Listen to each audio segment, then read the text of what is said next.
Hey guys, Brian Davis here from Spark Rental. Super glad to be with you. And I am so excited for our conversation today with Julie Holly. Julie started her career as a teacher before becoming a real estate investor and eventually a real estate syndicator who specializes in multifamily and assisted living offerings available not just to wealthy investors, but also to non-accredited investors. She's the founder of Three Keys Investments and the host of the Conscious Investor podcast, which is an awesome podcast, by the way.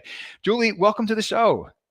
Thank you so much, Brian. I'm excited to be here. Excited to have recently hosted you on the Conscious Investor podcast. It was a phenomenal episode.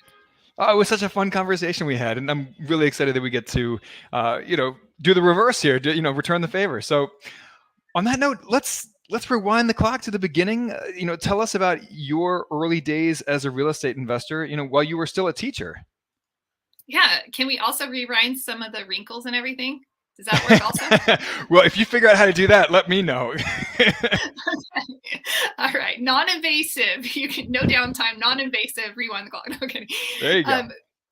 When we go back into the part where I was a teacher, I graduated college and had a license at the tender age of 22, which is a Nice. really early age to be really like launching your career these days. Of course, that was some decades ago.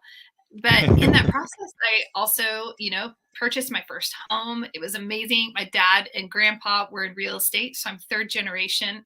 And my dad kept telling me, he's like, got to ride that equity elevator on up. You got to get in. You got to get your first house. And the market was hot, but I was able to get in. And unfortunately, I ended up finding myself making a mortgage payment on my own. I had a situation with a relationship, and next thing you know, I'm like, oh, well, I guess I'm making a mortgage payment on a little teacher salary on my own. And that was not very comfortable. So I decided what any smart, logical person who would like an extra $5 to go out with would do. Hey, I've got an extra room. Let me rent it out. Now we call that house hacking, right? Like there are lots of different iterations on how house hacking works, but I'm like, wow, cool, we have a name for it. And so I started into, the whole investing in that capacity. And then we realized I ended up marrying my amazing husband. And we just had this heart together where we thought, let's just live off of one modest income and let's buy a home. Let's fix it up. We'll rent it out to people who don't look good on paper, but we believe in and are trying to reestablish their lives and such. And so we started to go down that path and even managed rentals from across from California to Colorado. And it was fine. But then we had our second child. And I always say that. I'm like, and then there's child number 2. And you start to still feel a little more vulnerable. We had gone through the 08 crash, and my husband was in full-time real estate sales at the time and still is, has a brokerage of his own and such. But all that to say, it just felt really vulnerable. I'm like, oh my gosh, we have got yes, we've never had anything go wrong. We didn't have any horror stories at all as landlords. Everybody had paid their rent on time. I had great relationships with our residents. I always called and was proactive and like, hey, every 6 months, hey, does anything need attention? Are there any drips, any of this? So, we were on top of it. We had reserves. And yet I had that full awareness of if one thing goes wrong, it can completely annihilate all of our income for the entire year. If you're making $3,000 to $6,000 in income a year, and you have an incident with the HVAC or a fence goes down or fill in the blank with a lot of things that can just totally destroy that income. And so I thought, I've had it happen. Okay, right? You got the stories. It's like, I just don't know that I feel comfortable with this. And we've got these 2 little people. All that to say, we ended up selling. And we thought we were timing the market right. That's a whole nother conversation because now I don't even time any market. And so we were like, okay, great, cool. We're selling at the top of the market. And we put that money aside. And I had gone back into education once again. And I am just like, oh my gosh, this money is sitting in the bank and it's not doing anything. We need to invest. And that's when I found and discovered syndication. My husband said, hey, why don't you just research things? Why don't you, kind of figure out what you think the next best investment would be for us? And in that process, I was ingesting copious amounts of bigger pockets. And I have a faith testimony and I have a real estate testimony. And there I was driving to the gym at Dark 30 on my real estate quest, listening to Bigger Pockets. And the first woman I ever hear, Monique Calm, comes on and she talks about house hacking and she talks about apartment syndication, and everything came together. You know, my love of people, my heart to educate, my love of real estate. And since that moment, everything has just been fused together. My love of real estate and education and people is just all one. And now I'm just completely sold out, full time, commercial real estate investor. Well, there is so much in that story that resonates with me. I mean, first of all, the love of real estate investing, the love of education, love of people, that is exactly what brought my partner Denny and me to this space. I mean, this is what we do, all day, every day, week in, week out, education, real estate investing, building passive income, working towards financial independence. Love it. And, so much of your story, I feel like could have just been ripped right out of my own story. I had a housemate. I've really had a housemate since forever, eventually leading to my wife being my hopefully my last ever housemate. But yeah, I mean, my wife and I aim to live on one income as well and save and invest the rest. I don't know if you're still doing that, but it's a great goal for people who can do it. And you brought up timing the market. I think on your podcast, I think I went on a whole rant about why not to time the market. I think we did. And I set you up for that one also. I'm like, oh, Brian, what do you think about, it was fun. Totally teed me up for it. So did I hear you correctly that you took some time off of your career when you first had children? I did, yeah. So we were in, was in education. I actually dipped out of education and went into real estate sales myself. Totally crushed it, and realized it wasn't really the best fit for me. I loved the checks that I was getting. I'm like, I've never seen like these. I have never seen a comma like that. Like I've never seen this many digits on a check with my name on it. I was an educator. I'm like, we're used to getting paid pennies. I'm like, wow, like that's like almost half of what I'd make as a teacher in a year. It's like this crazy experience. But this is before the crash, and there was a lot of unethical things, and I was starting to turn into somebody I wasn't turning unethical. I just was turning into a cranky person. There are some other words that people use for women who are kind of cranky that I won't use here, but I just felt like I was starting to go that direction, and I was like, that's not who I want to be. And I was really young, and I didn't have the infrastructure around me. We didn't have access to YouTube and podcasts the way we do now, or mastermind groups. And so I made that choice to go back into education. And honestly, it was a great choice because I chose me. And I love that I was willing to go down the path and choose myself in choosing to go into real estate sales. And I, again, chose like what's best, like for who I want to be as a human. Okay, I can make less money. And that's where I realized like money's great, but it's just a resource. And it's really about who are we, who we're created to be, what's our contribution in the world versus how much money can I accumulate and acquire and how much fun can I have. Well, so my wife is an educator as well, so I'm familiar with the small paychecks that educators earn.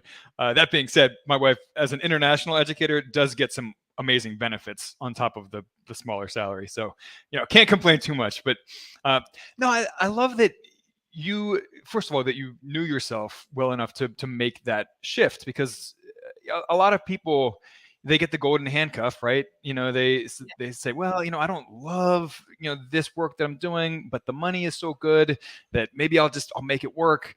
But you were able to tie your love of education back to your passion for real estate as well. So I love that you found that third way, right? Yes. That it wasn't either or.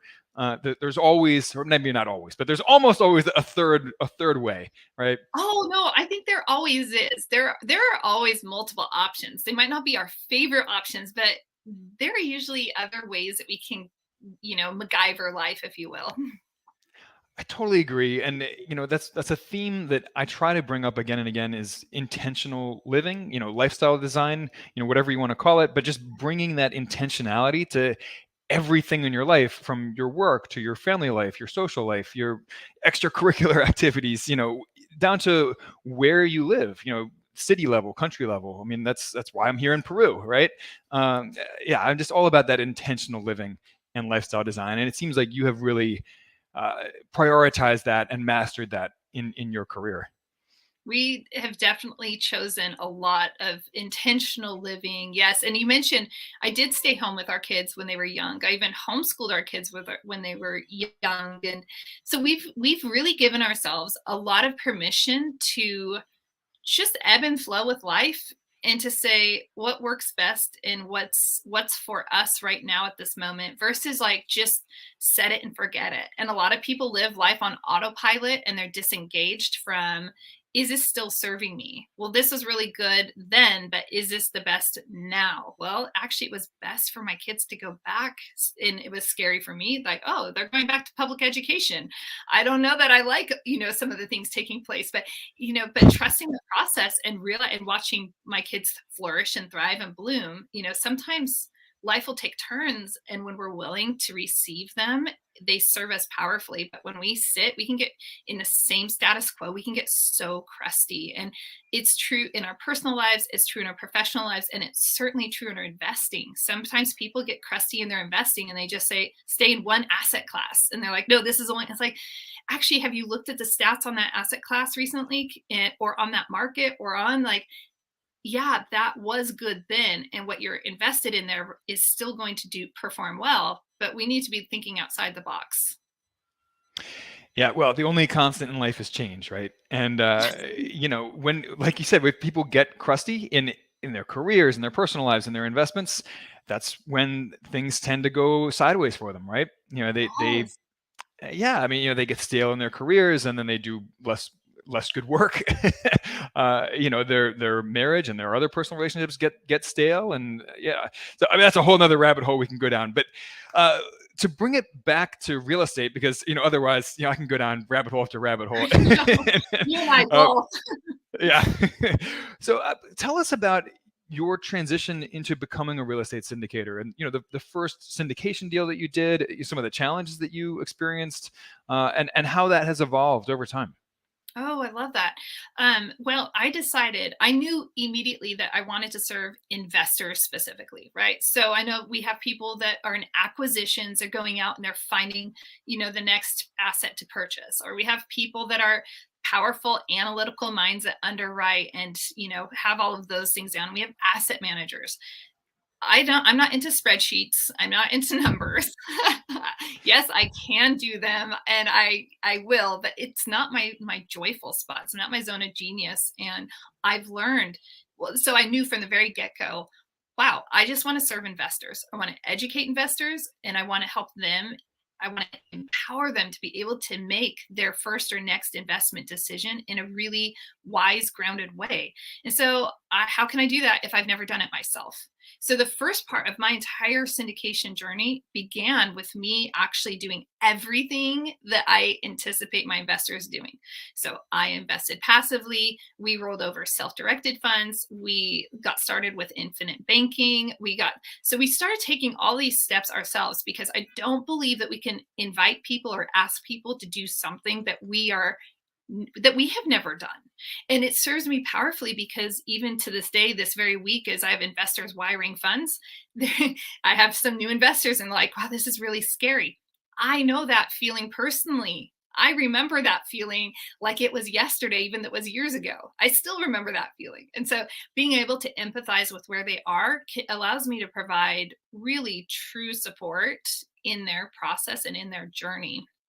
So that was really where everything began. My very first deal I didn't get compensated for.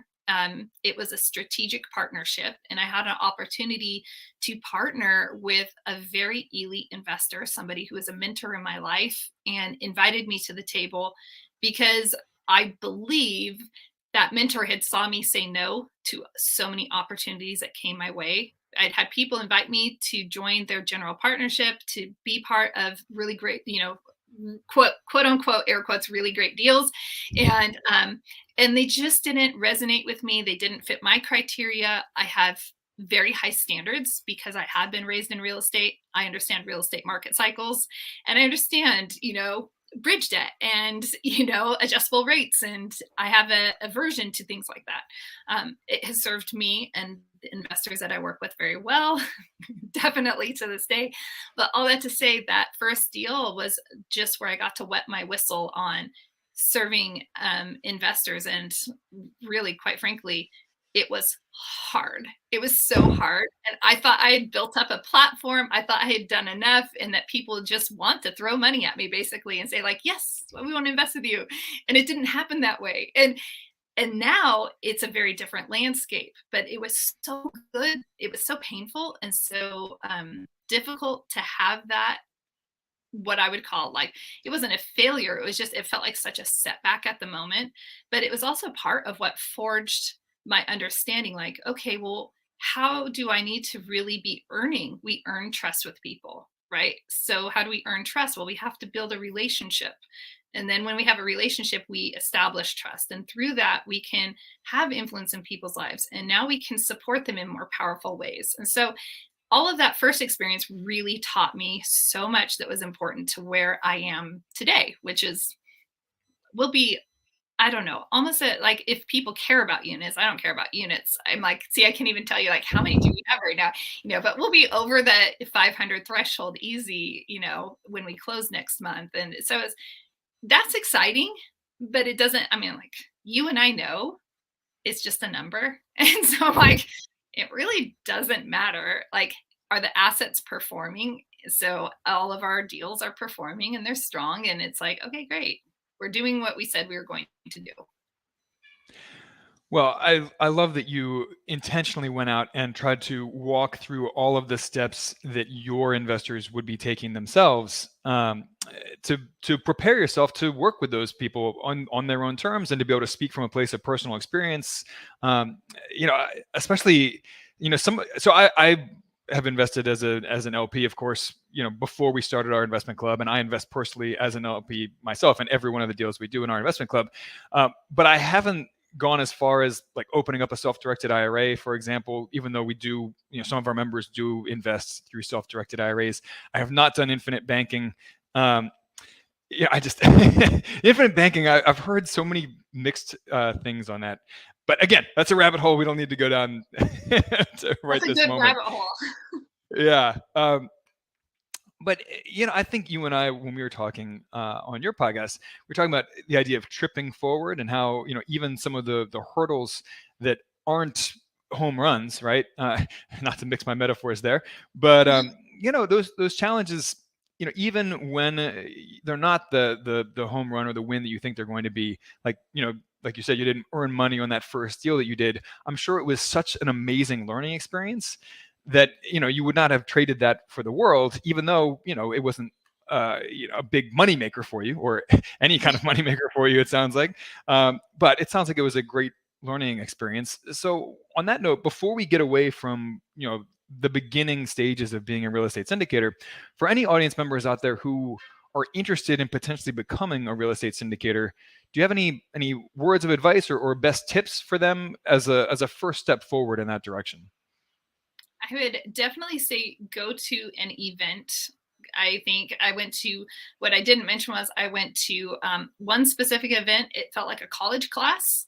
And when I went to that event, my husband came with me, even though he doesn't participate in syndications in the way that I do. He's not the active syndicator.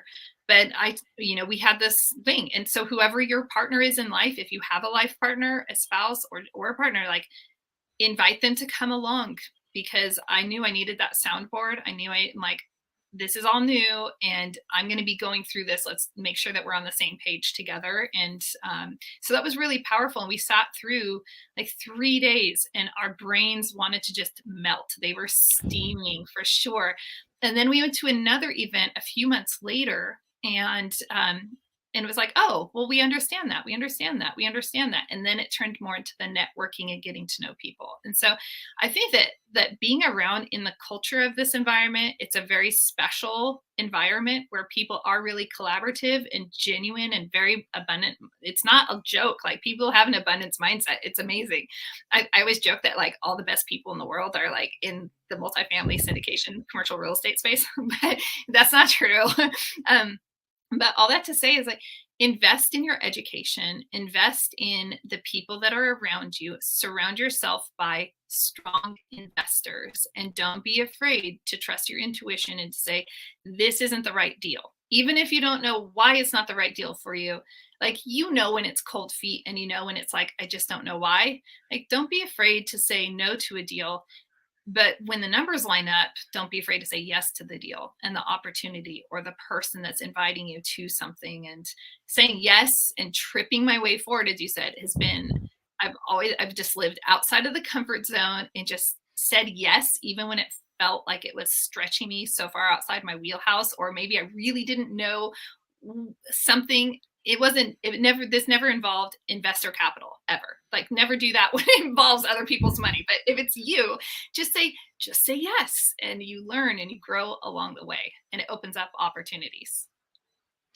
Yeah. So, it's such a fine line between, following your gut and your intuition, while also balancing that with the analytical side and, stretching your comfort zone.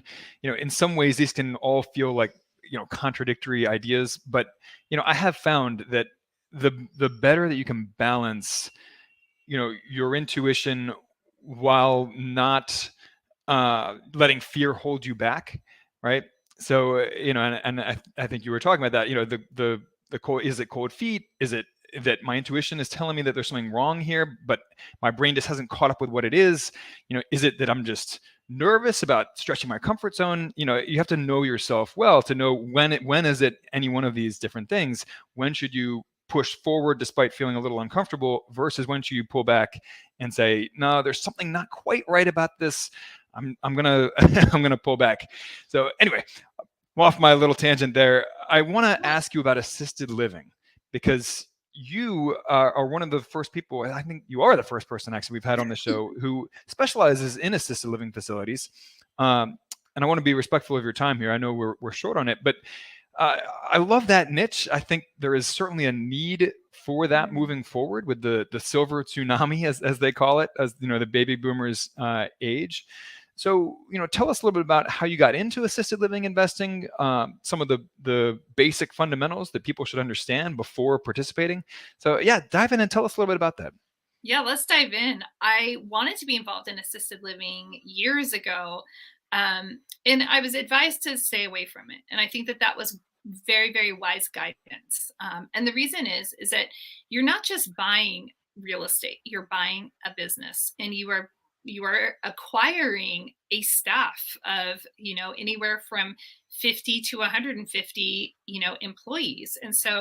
And then you're dealing with a lot of government agencies, a lot of licensing, a lot of different insurance elements. So this is more than just buying an apartment complex. So my company only invests in apartment complexes and assisted living facilities. And that's because we want to serve residents. With that said, buying an apartment complex, that's pretty cut and dry, black and white. I mean, like, you might be picking up, a handful of employees. Maybe you're picking up, the on-site property manager and 2, 3 maintenance people. I'm like, you're not acquiring this. It is a business, but it doesn't have all the moving parts that assisted living has. So I'm really grateful that I've had a lot of multifamily experience prior to stepping into the assisted living. Anytime our company goes into something new, we partner with companies who have a track record and already have experience. So when my partner company approached me, it was like, this is a no-brainer. One of our criteria is, how long have we known you? It's a minimum of 1 year of actually knowing whoever we partner with. It's just, that's how it is. We're not going to just go partner with somebody that fogs a mirror. Like, we want to know the character, because our reputations are aligned, need to be aligned, because we will be representing each other. When they came to me and they said, we started just like having these initial discussions, it made so much sense. And it's like, to me, kind of like my real estate, my education is fused together. Now my heart and the numbers are also fused together. It's okay, great. We can serve this demographic and we can do it in a way that is going to protect the investors. So when you're purchasing assisted living, the acquisition fee is oftentimes higher. And I'm going to say that like out of the gate. And there's a reason why, because we are straight up, we are going through the real estate and we're having to underwrite all of the real estate elements. And then we're having to underwrite a business at a whole different level. And we're having to go through so many different line items to ensure the value of the business itself. So now you're actually going through two separate underwriting processes, and you're ensuring that both of these elements are completely solvent. So that's like a really foundational key element right there when we're acquiring assisted living facilities. And then from there, there's a difference that, listener, you might not know. An assisted living facility is different than residential assisted living. So we see people that will convert homes within a residential neighborhood, and maybe they'll have 8 to 10 licensed beds within that home. So that's residential assisted living. That's a very small scale way of doing things. So we're acquiring, facilities that have a minimum of 50 licensed beds to them. In that process. And now you have economies of scale. You have, the ability to have an on-site activities director. You have enough bandwidth then to, you have your RN that is always there, ready, steady, constant. You have your activities director. You have, your constant, consistent chef and cook. And those key pieces become a lot easier, in my opinion, to navigate. I'll come up for air right there. No, that makes total sense. And I love the business model. I think there is going to be a huge demand for this in the decades to come. And already, I mean, there's as you well know, far better than I do, there's already a huge demand for this, and that demand will only grow as the baby boomer generation continues to age. So Julie, how can people connect with you? If any audience members are interested in Three Keys Investments or your podcasts, what's the best way for people to learn more about you, learn what you're doing, connect with you? Tell us how we can reach you. Yeah, I need to create a little anchor piece on assisted living facilities that I can send people to, because obviously there's so much more we could go into and so many more nuances of the demographics and what's taking place for the next 10 to 15 years and how it will impact culture. So I don't have that ready yet, listener, but I will. In the meantime, two ways to connect. If you want to connect personally, I love connecting with people and having conversations. Brian and I are not just voices here. We actually like talking to you. You're important to us. So, I'd love for you to connect. You can go to julieholly.com, just my first and last name, and schedule time to have a conversation. I'd love to hear about what people are doing on their investing journey.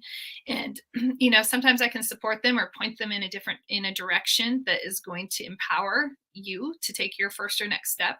And then check out the Conscious Investor podcast. If you go to episode 365A, it's all serving passive investors and walks through a lot of the basic points of the syndication model.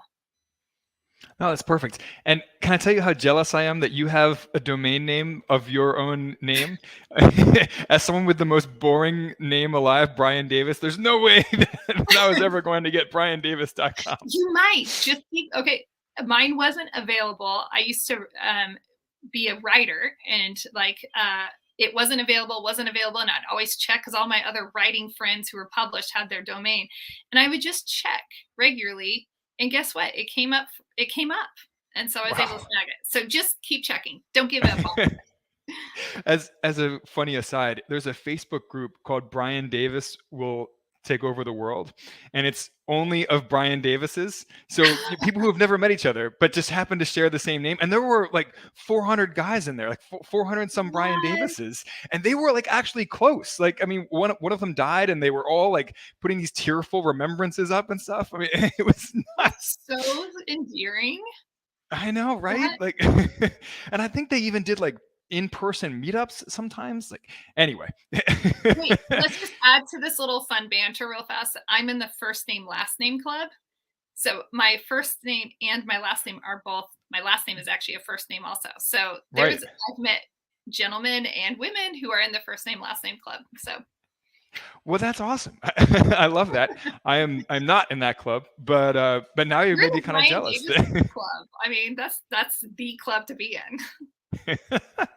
Well, Julie, thank you so much for coming on today. Thank you for your time. This was such a fun conversation, and I know that the audience members will get a ton out of this, and especially, getting an interest in assisted living investing that you guys are doing. It's fascinating. Thanks again. Yeah, thank you. I appreciate the time. Absolutely. Well, guys, we will catch you next Tuesday at the same time, 2 p.m. Eastern, 11 a.m. Pacific. Reach out, Brian Davis at or Brian at sparkrental.com or support at sparkrental.com. And please don't forget to rate, review the podcast on iTunes or wherever you listen. We super appreciate it. All right, guys, catch you next time.